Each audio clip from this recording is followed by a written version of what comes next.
O Brasil tem uma carga tributária alta, de 34% do PIB. Um pouco abaixo da média dos países da OCDE, mas bem acima dos nossos países aqui da América Latina. Infelizmente, apesar de vários candidatos falarem em cair essa carga tributária, a gente não pode fazer isso, porque o orçamento do Brasil é super apertado. A carga tributária líquida, ou seja, o que sobra para a gente poder investir, já é mais ou menos 45% da bruta.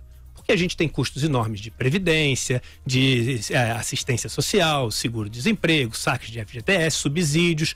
Então sobra muito pouco. E disso que sobra, existem despesas que a gente não pode cortar, que são constitucionais. Como, por exemplo, a educação, no artigo 212 da Constituição, e que depois na PEC 95 passa a ser a despesa de 2017 corrigida pelo IPCA.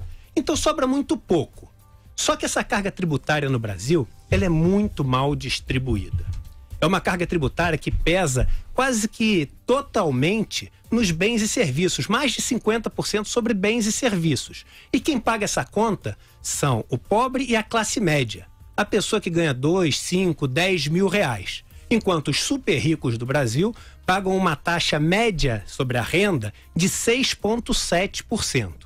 O Brasil é um dos poucos países no mundo, só o Brasil e a Estônia, que não pagam impostos sobre dividendos. O México e a Eslováquia também tinham essa isenção, mas passaram a cobrar. O Brasil é um dos países que tem o menor imposto sobre heranças do mundo, 4%.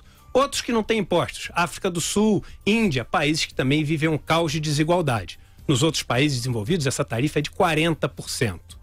O mundo, o Brasil, qualquer economia, são como um parquinho de areia de crianças. Quando umas pessoas fazem montes muito altos de areia, em algum lugar vão ter grandes buracos. E para as pessoas poderem continuar brincando, de vez em quando você tem que tirar um pouquinho de areia dos montes para jogar de volta para o parquinho.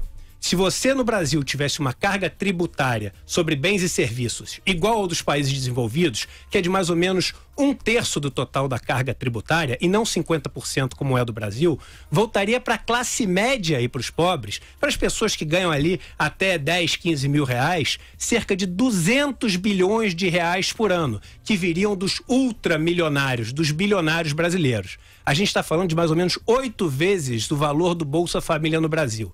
E é isso que é gerar emprego. Porque é isso que é fazer as pessoas terem mais dinheiro para gastar, as coisas serem mais baratas, as empresas venderem mais e a economia reaquecer.